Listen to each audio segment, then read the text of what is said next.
정보가 있는 시사 토크쇼 장윤선의 팟짱.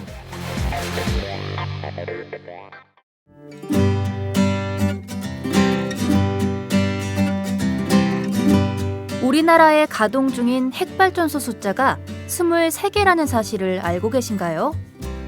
후쿠시마 사고 이후 핵발전의 위험성을 깨달았지만 우리에게 다른 대안은 있는 걸까요? 방사능은 관리만 잘하면 과연 안전할까요? 탈바꿈은 방사능이란 무엇인지, 탈핵을 위해 우리가 실천해야 할 일들이 무엇인지를 쉽고 정확하게 알려줍니다.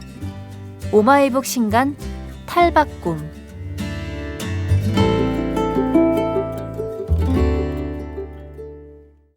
안녕하세요. 장윤선입니다. 오늘은 1월 30일 금요일입니다.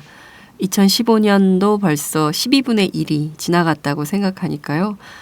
남은 시간들도 진짜 후딱 지나갈 것 같다, 이런 예감이 듭니다. 올 한 해 계획하신 일들 현재 제대로 안 되고 있다면 다시 점검하셔서 차질 없이 될 수 있도록 준비하셔야 되지 않을까, 이런 생각도 듭니다. 박근혜 정부가 올 초 꼭 해야 될 일이 있었습니다. 그것은 바로 지난 3년간 준비해온 건강보험료 부과 방식의 개편입니다. 이 제도의 개편은 그 어떤 제도보다 시급히 요구되던 것이었습니다. 이유가 있습니다. 은퇴자, 실직자, 그리고 저소득 지역가입자는 건강보험료를 과다하게 많이 내는 반면에 소득이 많아도 자녀 또는 배우자의 피부양자로 등록이 돼 있다면 건강보험료 빵원, 0원을 내는 시기였던 것이지요. 그렇다면 우리 정부는 열일 제치고 이것부터 합리적으로 또 형평성이 유지되도록 손질했어야 옳습니다. 그렇지만 박근혜 정부는 이런 건강보험료 부과체계의 개편을 공식 발표 하루 앞두고 돌연 백지화 입장을 밝혔습니다. 담뱃값 인상, 연말정산에 이어서 건강보험료 인상까지 입도마에 오르면 대통령 지지율이 더 떨어질 것을 우려한 까닭일까요? 건보료 부과체계 개편을 담당했던 기획단조차 제대로 알지 못한 가운데 문형표 장관이 기습적으로 발표를 강행한 것이라면 그것은 필경 청와대 의도가 있었다고 보지 않을 수가 없습니다. 그럼에도 불구하고 청와대는 말합니다. 전적으로 보건복지부 장관이 판단한 일이고 백지화가 아니라 충분한 시간을 두고 검토해서 추진하는 것으로 안다, 이렇게 밝히고 있죠. 그렇지만 전문가들은 말합니다. 이것은 곧 안 한다는 것과 같다. 특히 민경욱 청와대 대변인의 설명을 곧이곧대로 듣기 어려운 정황도 여러 가지 포착이 됩니다. 보건복지부가 굉장히 오랜 시간 준비를 해서 이번 개편안 발표에 상당히 공을 들여왔다는 것은 모든 사람들이 알고 있기 때문이지요. 특히 이 사안 관심 있게 지켜봤던 기자, 학자들은 그 속내를 전부 알고 있기 때문에 이런 청와대의 설명을 곧이곧대로 듣기 굉장히 어려운 상황이라고 말씀드릴 수가 있습니다.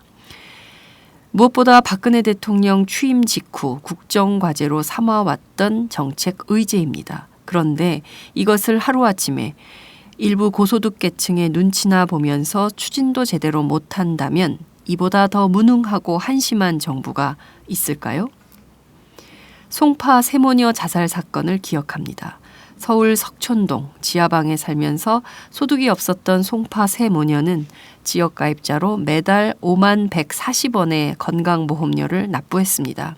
반면 연금 소득 수천만 원 그리고 5억 원이 넘는 재산이 있는 전직 건강보험공단 이사장은 보험료를 한 푼도 안 내게 됩니다. 이분이 안 내고 싶어서 안 내는 것이 아니라 제도가 이렇게 불합리한 것입니다. 그런데도 박근혜 정부는 당장 여론의 눈치를 보면서 백지화하고 그 판단은 장관이 했기 때문에 고로 그 책임도 오롯이 장관의 몫이라고 말합니다. 여야, 진보, 보수 할 것 없이 모두 한 목소리로 이런 무책임한 박근혜 정부를 비판하고 있습니다. 여러분의 생각은 어떠십니까? 앞으로 남은 박근혜 정부 3년이 암담한 이유가 바로 여기에 있습니다.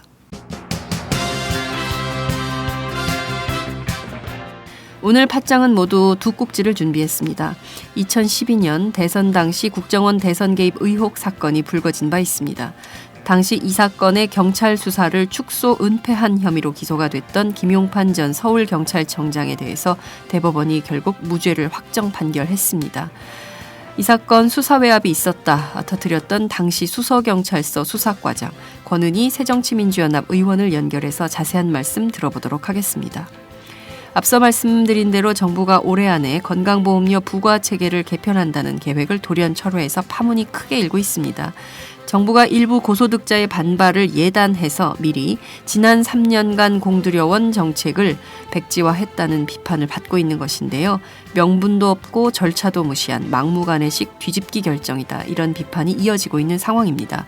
오늘은 건강보험 전문가이신 서울대 의대 의료관리학교실 이진석 교수님을 모시고 자세한 말씀 들어보도록 하겠습니다.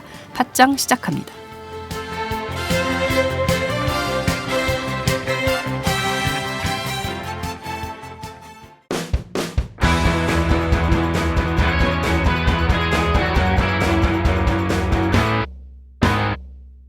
색깔 있는 인터뷰. 색깔 있는 인터뷰 시작하겠습니다. 2012년 대통령 선거 당시 국정원 대선 개입 의혹 사건이 불거졌었죠. 당시 이 사건 경찰 수사를 축소 은폐한 혐의로 기소가 됐던 김용판 전 서울경찰청장 결국 대법원에서 무죄가 확정이 됐습니다.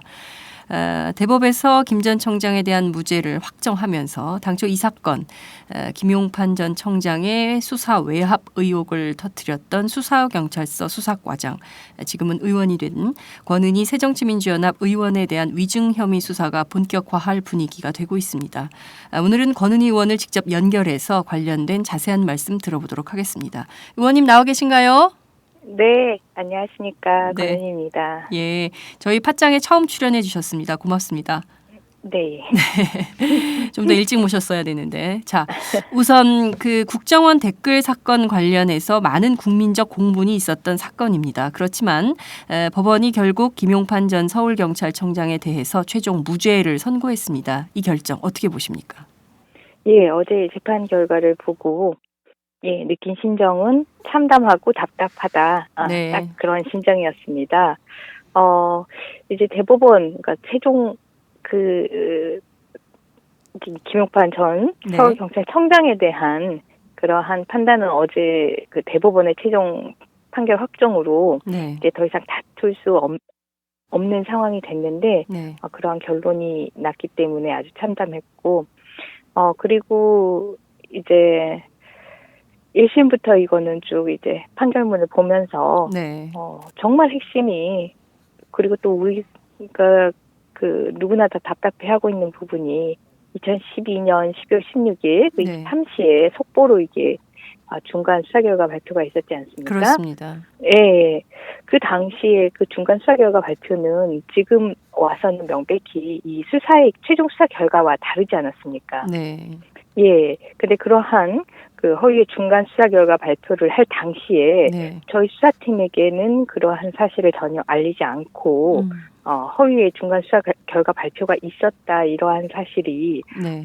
제 증언의 핵심 내용이고 이 사건의 주요 사실인데 네. 이런 부분에 대해서 법원이 참으로 무책임하게 판단을 했다, 무책임하게 판단을 하고 있다 이런 그 생각 때문에 내내 답답함을 느꼈습니다. 네, 말씀하신 대로 당시에 중간 수사 결과 발표 안에 허위 사실이 있었고 그 내용을 분명히 말씀을 하셨음에도 불구하고 법원이 상당히 무책임하게 판단하고 있다 이렇게 비판을 해주셨는데요.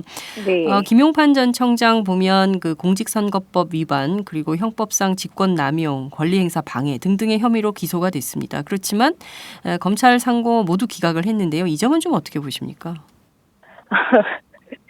1심, 2심 다 사실 확정에 있어서 네. 그러니까 그러한 죄명으로 형을 인정하기 위해서 네. 검사가 공소 사실이라고 그러니까 쉽게 이해하시면은 범죄 사실이라고 그렇습니다. 이제 할 만한 네. 행위들을 나열하지 않습니까? 네.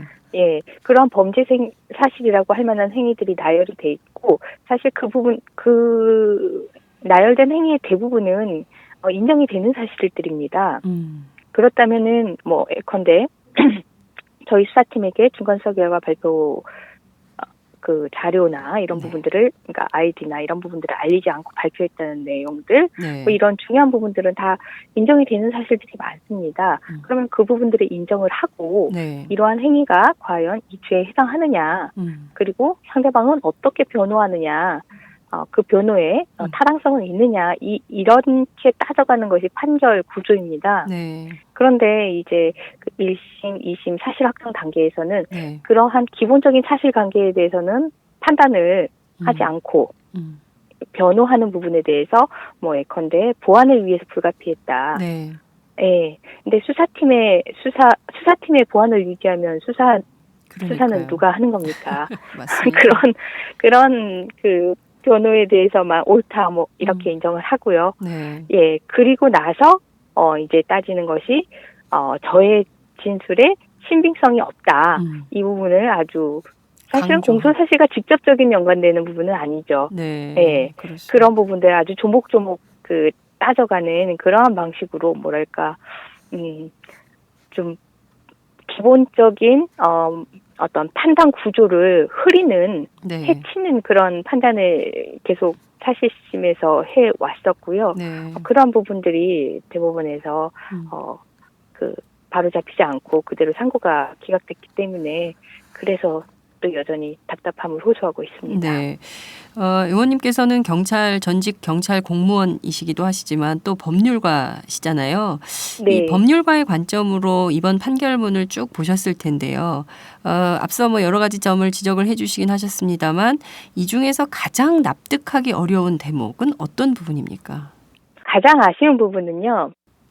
허위의 중간수사 결과 발표에 대해서 허위의 중간수사 발표가 맞다 아니다 이렇게 판단을 해야 되는 겁니다. 명쾌하게. 핵심되는 핵심되는 공소 사실이고요. 네. 가장 중요한 사실이기 때문에 네. 그런데 그 부분에 대한 판단, 1심 판단은 다 아시다시피 아쉽다였습니다. 네. 아쉽다라는 것이 도대체 법률적으로 어떤 의미가 있는 건지 그 누구도 알지 못합니다. 예, 그러한 판단이 그 가장 문제가 있다고 생각을 하고요. 네. 두 번째로 저희 수사팀에서 또 제가 일관되게 주장하고 있는 부분은 이러한 모든 행위들은 수사의 주체인, 수사의 책임자인 저와 저희 수사팀이 판단을 했어야 한다. 즉 수사의 주체의 문제입니다. 네. 예, 그러니까 중간수사 결과 발표 내용이랄지, 그렇습니다. 그 부분에 대해서 네. 압수수색 영장을 필요성에 대한 부분이랄지 네. 이런 부분들을 저희들이 주체적으로 판단을 하고 그렇게 해서 저희가 심증을 형성을 하고 네. 저희가 대외적으로 최대한 그 결과에 가까운 네. 객관적인 사실들을 공표하고 그리고 증거에 맞는 사실관계를 나중에 혐의 유무를 판단을 하는 겁니다. 이거는 네. 누구나 다 인정하는 내용이고 당연히 그래야 됨에도 불구하고 네. 이 판결문 1심, 2심 대법원 모두 네. 저희 수사의 주체가 그러한 부분에서 배제됐다는 거, 중요한 판단 과정, 중요한 수사 행위, 네. 중요한 공표 행위에서 배제됐다는 부분에 대해서 어떠한 판단도 하지 않습니다. 그 배제 자체가 잘못된 것임에도 불구하고 네. 예, 그러한 부분들이 큰 문제라고 생각합니다. 네. 말씀하신 대로 의원님 지적하신 대로 수사 주체, 수사 책임자들이 당연히 중간 수사 발표를 할지 말지 그리고 한다면 어떤 내용으로 할지 그리고 네. 그 내용에 담길 내용은 뭔지 이걸 당연히 수사 주체들이 알고 있고 뭐 이렇게 판단하고 결정을 해야 되는데 그게 완전히 배제가 됐음에도 불구하고 1심, 2심 심지어 대법원까지도 이 부분에 대해서는 이게 배제 자체가 잘못됐다라는 것에 대해서 판단조차 제대로 하지 않았다. 이 점이 법률가로서 그리고 또 당시 수사관으로서 가장 답답하고 이해할 수 없는 대목이다. 이 정도로 이해를 좀 하면 될까요? 네, 맞습니다. 예. 자, 의원님께서 이미 법정에서 이런 말씀을 하신 바 있습니다. 김 전 청장이 직접 전화를 걸어서 국정원 직원에 대한 압수수색 영장을 보류하라 이렇게 종용을 했다라고 증언을 직접 하신 바 있으십니다. 그렇지만 법원은 이 점을 인정하지 않았습니다. 왜 그렇다고 보십니까? 이유가 어디 있을까요? 일단 직접적인 것과 관련해서는 그 저와 네. 김 전 청장의 상반된 진술이 있고요. 네. 그 외의 그 전화와 관련돼서 제가 전화를 받은 상황이랄지 전화를 네. 받고 나서 이제 상사에게 보고한 부분이랄지 이런 부분에 대해서는 네. 기억이 없다라고 진술한 걸로 저는 기억을 하는데요. 네. 그런 식으로 좀 정황과 관련해서는 소극적인 그런 진술들이 있었고, 네. 그리고 이제 뭐 압수수색 영장과 관련해서 네. 결국은 신청을 하지 않았다라는 점을 이유로 해서 네. 압수수색 영장을 보류하라고 하는 지시에 의해서 네. 중단한 것이 아니라 결국은 내부적으로 검토에 의해서 압수수색 영장이 신청되지 않은 거 아니냐, 뭐 네, 이런 네, 네. 이제 판단 과정을 거쳤던 것 같습니다. 네. 그 전화가 계속 쟁점이 좀 되고 있는 것 같습니다. 이를테면 그 전화를 전화 내용에 대해서도 인정하지 않았고, 그리고 그 전화가 녹음된 내용이 없다라는 것에 대해서도 법원이 인정하지 않은, 이른바 이것을 증거 부족이라고 보는 것 같습니다. 이 전화와 관련된 진실은 어떻게 되는 겁니까? 어떤 전화로 어떻게 받으셨고, 뭐 이게 어떻게 되는 걸까요? 이거 다시 한 번만 설명을 좀 부탁드릴게요. 전화와 관련해서는 네. 사실 제가 진술에 있어서 네네. 그러한 내용의 통화를 했다 이런 부분에 대해서는 기억이 정확합니다. 왜냐하면 다투는 내용이고 네. 다투는 부분에 대한 법률적인 수사적인 쟁점들을 다퉜기 때문에 네. 그리고 상대방에 대해서 누구와 이 부분을 다퉜는지. 그런데 문제는 이제 저희가 업무를 하면서 사용하는 전화기가 여러 개가 있습니다. 수사관들이 쓰는 전화기가요. 예. 핸드폰이 있고 유선 전화기가 있고 그다음에 경찰 내선 전화기가 있습니다. 여러 가지 전화가 있고요. 네. 그리고 그러한 이제 전화기를 제 사무실에서만 네. 했으면은 또 보다 선명할 수가 있는데 네. 사실은 수사가 이루어진 곳이 저희 이제 경찰서의 지능팀이랄지 사이버팀이랄지 하는 이제 사무 공간이었습니다. 네. 그래서 이러한 전화와 관련해서 어떤 전화기가 사용이 됐는지 이 부분에 대해서 기억이 불명확한 부분이 있고 그래서 그런 부분에 대해서는 명확하지 않지만이라고 이제 답변을 하고 제가 이제 검찰에서 진술을 했었는데요. 네네. 명확하지 않지만은 누구와 어떤 쟁점으로 언제 내용? 통화를 했었다. 네. 네. 이렇게 이제 진술을 했었는데 이제 신빙성과 관련해서 이 사건의 이제 관심과 네. 어떤 성립 유무를 신빙성과 관련해서 집중을 시키면서 그런 통화 내역이 없다 이런 부분들을 이제 강조를 그렇죠. 하고 있는데, 네. 예. 근데 그러한 이제 다양한 통화의 방법 중에 자료가 없는 부분만을 제시하면서 그날 핸드폰 통화 내역이 없었다 이렇게 이제 제출을 하고 그게 판결문에까지 1심 네. 판결문에까지 적시가 됐었는데 네. 2심에서는 제가 방금 말했던 부분이 검찰에서도 동일하게 주장이 돼서 네. 삭제가 됐습니다. 삭제한다라고 기재되어 있습니다. 네. 그러니까 다른 방법을 통한 전화가 가능하다. 예, 이런 부분들을 인정을 해서 법원 스스로 삭제한 부분입니다. 네. 말씀하신 대로 핸드폰, 내선 전화기, 유선 전화 이렇게 세 가지의 전화는 그 전화 내용을 그러니까 통화 내용이랑 어떤 전화로 김 전 청장이 전화했을 가능성이 높을까요? 이를테면 그 경찰들이 주로 쓰는 그 내선 전화로 했을 가능성이 제일 높은 거 아닌가라는 생각도 드는데요. 의원님께서는 좀 네. 아니요. 김 전 청장하고의 통화 내역은 그 네. 부분은 나와 있는 부분입니다. 이미? 기록상 나와 있는 부분이고요. 네. 통화한 사실 자체가 인정이 되는 거고 네. 그 부분은 통화한 사실이 인정되니까 그 부분에 대해서 다투는 내용이 통화한 건 맞지만 통화한 취지가 이런 것이었다라고 네. 달리 주장을 하고 있는 거고요. 네. 통화한 내역이 없는 그런 부분에 그러니까 핸드폰 통화 기록에 나와 있지 않는 부분은 아예 통화한 사실이 없다. 그래서 신빙성이 없다. 이렇게 주장을 하고 있는데 네. 네, 하고 있는 부분입니다. 네, 알겠습니다. 대법원이 이번 재판에서 피고 그러니까 김용판 전 청장이 어떤 특정 후보를 지지하거나 반대하려는 의도를 가지고 뭐 여러 가지 지시를 했다. 이렇게 볼 만한 증거가 없다. 이렇게 밝혔습니다. 결과적으로 보자면 검찰이 제기한 그 공소 유지 그러니까 증거가 불충분했다. 이렇게 들리기도 하는데요. 이번 사건 이제 대법까지 끝났는데 검찰 수사에는 어떤 문제점이 있었다. 이렇게 보십니까? 사실은 이 대법원의 이런 판단은 네. 그 검찰이 제기한 증거만 가지고 검찰이 이제 공소사실로 제시한 문제, 네. 공소사실로 나열한 사실들 그리고 그 사실들을 연결해 봤을 때 경험치상 논리적으로 인정되는 네. 그러한 판단들에 의해서도 충분히 판단이 가능하다라고 봅니다. 예, 다만 이제 그 여러 언론을 통해서 나왔던 네. 증거가 불충분하다라고 네. 했던 부분들은 이러한 논리와 경험칙을 인정하지 않으려는 법원의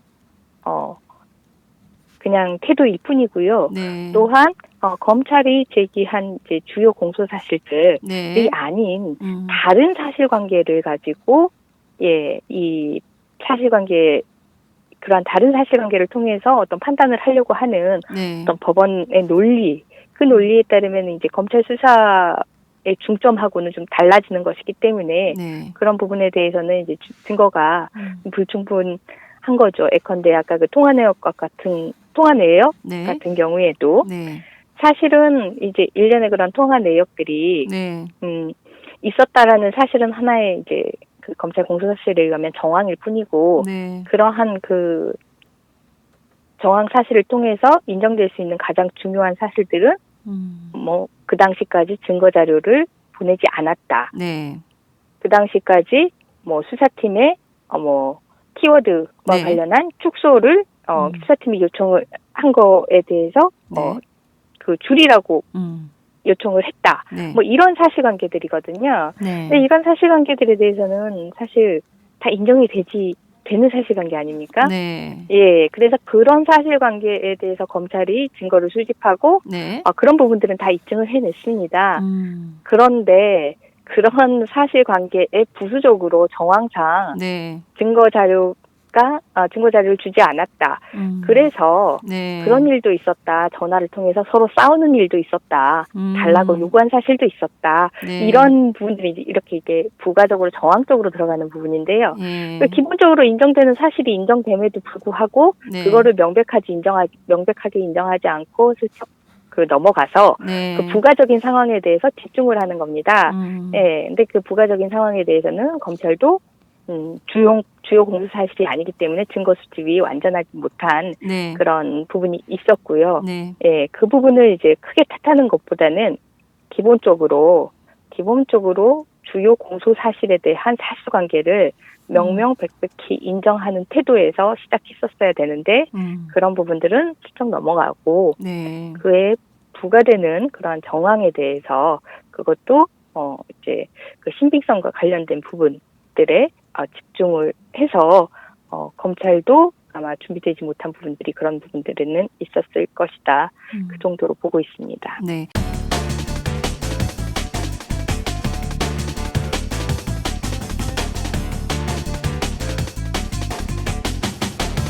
장윤선의 팟짱. 대법원은 김용판 전 청장이 특정 후보자를 지지하거나 반대하려는 의도가 없었다 이렇게 본 것 같은데요. 그렇다면 의원님은 김용판 전 청장이 이런 의도가 있었다고 보십니까? 없었다고 보십니까? 의도와 관련해서는 사실 저희들 뭐 누구나 다 다른 사람의 의도를 판단하는 기준이 네. 그 사람의 행동, 네. 그 사람의 말, 네. 뭐 이런 외형적인 부분을 판단을 해서 저 사람이 어떤 의도구나라고 판단을 하지 않습니까? 그렇습니다. 예, 일상적으로 그렇게 저희들이 판단을 하고 있는데 네. 법도 똑같습니다. 어떤 의도가 있었느냐, 어떤 고의가 있었느냐 네. 이런 부분과 관련해서 법적인 전문가적인 이제 영역이라고 해서 달리 인정하는 특별한 방법이 있을 수가 없고요. 법도 마찬가지로 그 사람이 이제 그러한 의도를 인정할 만한 행위들이 있었느냐 네. 이런 부분들을 보고 판단을 하는데요. 네. 제가 아까 가장 아쉽다고 했던 우리 수사팀을 네. 중요 판단에서 배제시킨 것, 네. 중요 증거로부터 격리시켜버린 것, 네. 그러한 상태에서 급하게 중간 수사 결과 발표를 한 것, 네. 그리고 중간 수사 결과 발표 내용은 최종 수사 결과와 다른 것, 네. 이 네 가지를 이 네 가지만 네. 주요한 사항만 종합해 보더라도 이러한 행동들의 의도가 특정 후보를 지지하기 위한 의도라고 보여지기에 판단하기에 충분히 넉넉하다고 보고 있습니다. 네, 의원님이 보시기에는 김용판 전 청장이 물론 대법은 인정하지 않았지만 김용판 전 청장이 당시에 2012년 12월 16일 그 당시에 수사 결과를 서둘러서 발표했었던 것은 어떤 특별한 정치적 의도, 목적이 있었다 이렇게 보인다라고 해석하는 걸로 하고 넘어가도록 하겠습니다.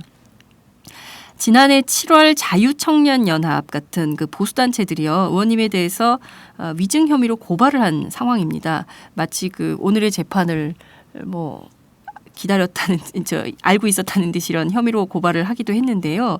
자, 검찰은 의원님을 직접 조사하겠다 이런 입장을 밝히고 있습니다. 자, 우선 이런 고발에 대해서는 의원님 어떤 생각이신지, 그리고 검찰이 직접 그 협조해 줄 것을 요청할 때 어떤 태도로 임하실지 궁금합니다. 이런 내부 고발이라고 하죠. 네. 네, 그러한 이제 그 내부에서 네. 어떤 부당한 행위, 불법한 행위에 대한 그러한 진술이 있었을 때, 네.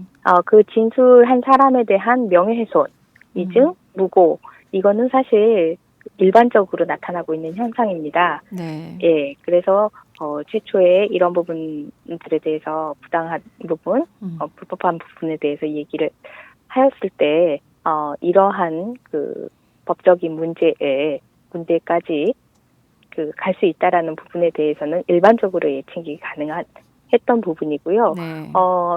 한 발 더 나아가서 이제 이런 상황에서 그 위증 혐의로 수사를 받게 되면 네. 제가 당사자가 되기 때문에 네. 지금까지 이제 진행되어 왔던 수사와 재판 자료 사실 저는 이제 참여가 제한되어 있고 자료를 거의 볼 수가 없는 상황이었습니다. 네. 참고인이었기 그렇죠. 때문인데요. 네. 예. 이제는 이제 당사자가 됩니다. 그렇기 때문에 당연히 네. 방어권을 행사하기 위해서라도 어떤 그 증거 자료에 대한 접근, 열람, 복사, 그리고 이에 대한 그 저뿐만 아니라 타인에 대한 여기 네. 관여한 다른 사람들에 대한 진술도 네. 예, 제가 또 내려다볼 수 있는 부분이기 때문에 네. 진실을 그 밝히는 데 있어서는 참 좋은 과정이라고 생각합니다. 네. 국정원 대선 댓글 의혹 사건 진실의 문은 이제부터 열릴 수 있다. 이렇게 봐야 되는 겁니까? 물론 이제 대법 판결까지 다 끝나긴 했습니다만 이번 그 보수단체들의 고발을 계기로 해서 오히려 더 적극적으로 이 사건의 내용이 어떤 것인지 자료들도 보시고 열람도 하시고 복사도 해서 구체적인 진술 내용 확인해서 보다 더 적극적으로 대응하시겠다. 이렇게 봐도 되겠죠? 네, 지금까지 저희는 보여주는 것들만 볼 수밖에 없었는데요. 네. 네, 앞으로는 보여주는 것이 아니라 정말 그 기본적인 것들, 네. 그다음에 그 우리가 알아야 할 사실들, 증거들 이런 부분들에 대한 접근을 통해서 그런 네. 부분들을 저희들이 들여다볼 수 있다. 그래서 더 진실에 가까이 갈 수 있다. 라는 말씀을 드리고 싶습니다. 네. 검찰이 직접 뭐 소환장을 보냈거나 이럴 때 소환 요구가 있을 때 의원님 좀 어떻게 하실 생각이세요? 네, 소환 요구에는 그 편안한 마음으로 응하고 있습니다. 네? 어떤 마음이요? 편안한 마음으로 편안한 응하고 마음. 있습니다. 이 건뿐만 아니라 사실은 제가 보수단체로부터 고발을 많이 당해가지고요. 그러니까요. 네, 이거 외에도 2건 더 네. 있었는데 뭐 관련 조사 때도 네. 아주 편안하게 조사받고 왔습니다. 네. 그러니까 앞으로 편안한 마음으로. 검찰에 편안하게 가는 전직 수사관이자 현직 국회의원이신 것 같습니다.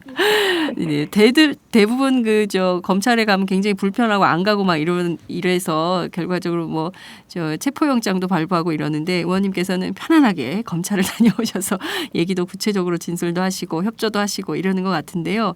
자, 검찰이 지목한 범죄 행위가 모해 위증죄라는 것입니다. 이름도 어려운데요. 검찰이 모해 위증죄를 의원님께 씌우는 의도, 목적 이런 것은 어떤 데 있다고 생각하십니까? 일단은 지금 뭐 검찰의 모해 위증죄 의도 부분은 아까 우리가 좀 전에 의도에 대해서 얘기를 했는데 네. 뭐 그런 의도가 있다고 볼 만한 지금 상황은 아니고요. 네. 지금 보수 단체가 모해 위증죄라는 그 죄명으로 네. 고발을 했기 때문에 그와 관련해서 그 필요한 수사를 진행을 하겠다 이런 입장 정도로 알고 있습니다. 네. 앞서 말씀하신 대로 의원님은 전직 경찰관, 수사관이자 또 내부 고발자. 한국 사회에서 사실 양심 고백이라는 게 굉장히 어려운데요. 그리고 집단 안에서 이것은 부당하고 불법한 행위다라고 고발하는 것 자체가 굉장히 어려운 한국 현실입니다. 그럼에도 불구하고 의원님은 당시 아주 분명하고도 명쾌하게 이 점을 지적하고 상사의 잘못된 행위를 내부 고발을 하셨습니다. 그렇지만 결과적으로 지금은 위증죄로 오히려 수사를 받거나 처벌받을 가능성도 열려있는 이런 상황인데요. 자, 우선 의원님께서는 당시에 좀 어떤 생각으로 이 행위에 대해서 내부 고발을 하셨고 또 완전히 상황이 역전돼서 처벌받을 가능성 이런 것도 있다고 보시는지요? 그 점은 좀 어떻게 보시는지 어떤 전망을 하시는지 궁금합니다. 당시와 관련해서 사실은 그게 대선 전국에 네. 대선에 아주 치열한 전국에서 벌어졌던 상황이었고 이후에 이제 대선이 끝난 이후에 이 수사가 진행되는 상황이었기 때문에 네. 저희 수사팀도 네. 이런 부분에 대해서 많이 우려를 할 정도로 어떤 정치적인 색채가 너무나 강한 사건이었습니다. 네. 근데 그때나 지금이나 저에게 이제 한결같은 거는 그 수사 과정으로서 뭔가 불법이 저질러진 상황에서 네. 불법에 대한 수사를 증거에 따라서 하는 것이 너무나 당연한 것이고 너무나 그 부분에 대해서 지금까지 당당하게 해온 모습을 우리 직원들과 네.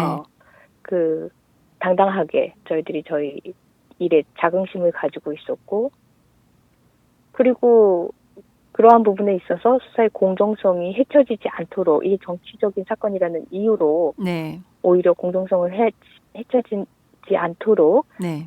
그 수사 과정으로서 노력하는 것이 또 저에게 수사팀 이해에 또 부가적으로 주어진 일이었고요. 네. 그런 부분에서 그런 인식 속에서 이렇게 수사의 공정성을 해치는 부당하고 불법한 행위가 있다라는 부분에 대해서 얘기를 하는 거는 저희 수사를 위해서도 그리고 이런 이제 동일한 수사 환경에 있거나 동일한 이제 정치적 사건에 있어서도 당연히 필요한 일이기 때문에 그냥 너무 당연스럽게 한 것인데 네. 오히려 이제 그러한 부분들을 둘러싸고 보신 분들이 이 선거에 의미가 있는데 이 선거가 끝났는데 그렇다면 이 사건에 대해서 이렇게 왈가왈부하는 거는 이 사건에 대해서 이런 얘기를 하는 것은 네. 뭔가 선거의 결과에 영향을 미치려고 하는 오히려 정치적 의도가 아니냐 이렇게 그 해석을 하시고 공격하시는 분들이 많았습니다. 근데 수사라는 부분을 생각해 본다면 그리고 수사관과 수사과장이 하는 일이 무엇인지 어떻게 수사를 해야 잘하는 것인지 그리고 모든 수사가 차별 없이 행해져야 된다는 것 법의 평등의 원칙을 다시 한번 상기시키신다면 저의 판단과 태도가 충분히 이해가 되실 거라고 생각을 하고요. 네. 그리고 아울러서 네. 제가 이제 일반적으로 이렇게 이제 사건이 끝난 다음에 명예훼손이나 뭐 이런 일련의 법적인 분쟁에 휘말리는 거는 네. 내부 고발자들에게 한국의 내부 고발자들에게는 너무 일반적이고 참으로 많이 일어나는 일이다라고 그렇죠. 말씀드렸는데요. 네. 참으로 정말 많이 일어나고 참으로 많이 겪으셨고 참으로 많이 힘들어하시는 그런 일이십니다. 네. 그런 부분들에 대해서 좀 관심을 다시 한번 부분들의 어려움이나 힘든 처지에 대해서 다시 한번 관심을 가져주시고요. 네. 차제의 이런 부분들에 대한 어떤 제도적인 개선 논의까지 일반론적으로 같이 일어났으면 하는 그런 바람입니다. 네. 의원님께서 최대한 방어는 하시겠지만 이 사건의 결과는 어떻게 예측 전망을 하십니까? 그 위증죄 관련돼서 지금 수사가 진행 중인데요. 이 사건 어떻게 될 걸로 전망하십니까? 결국은 이 사건 하나가 네.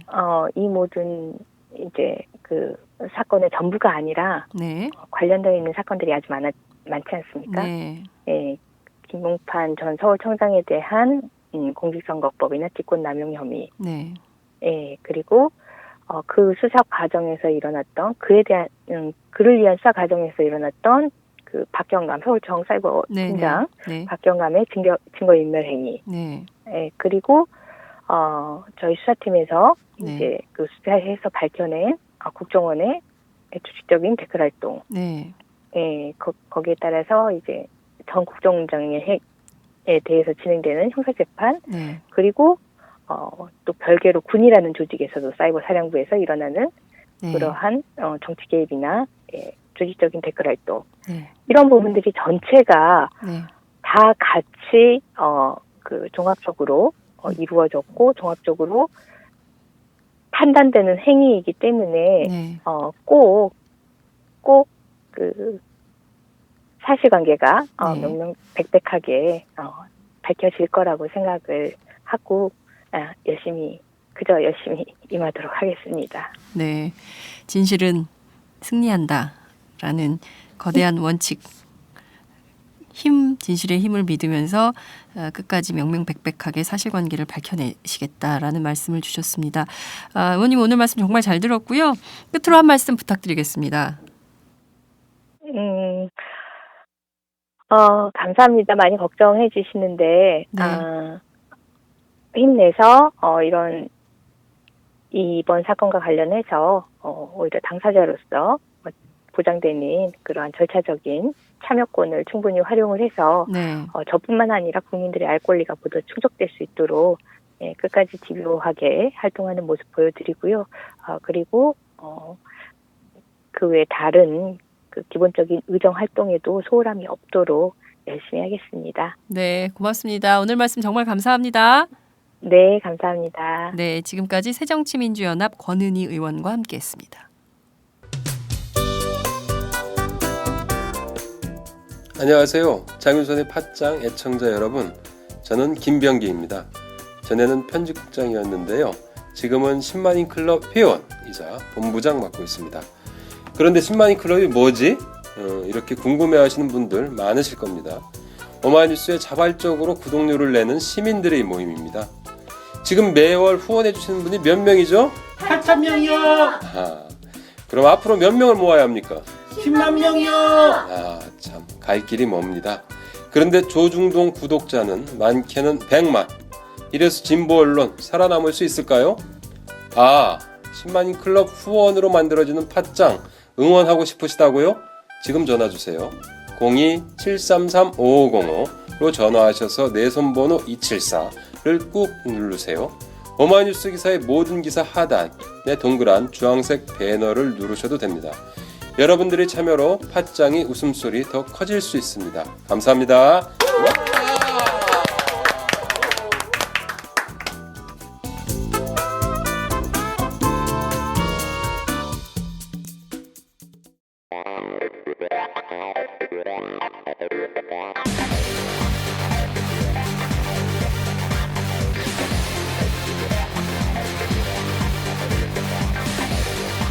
정보가 있는 시사 토크쇼 장윤선의 팟짱.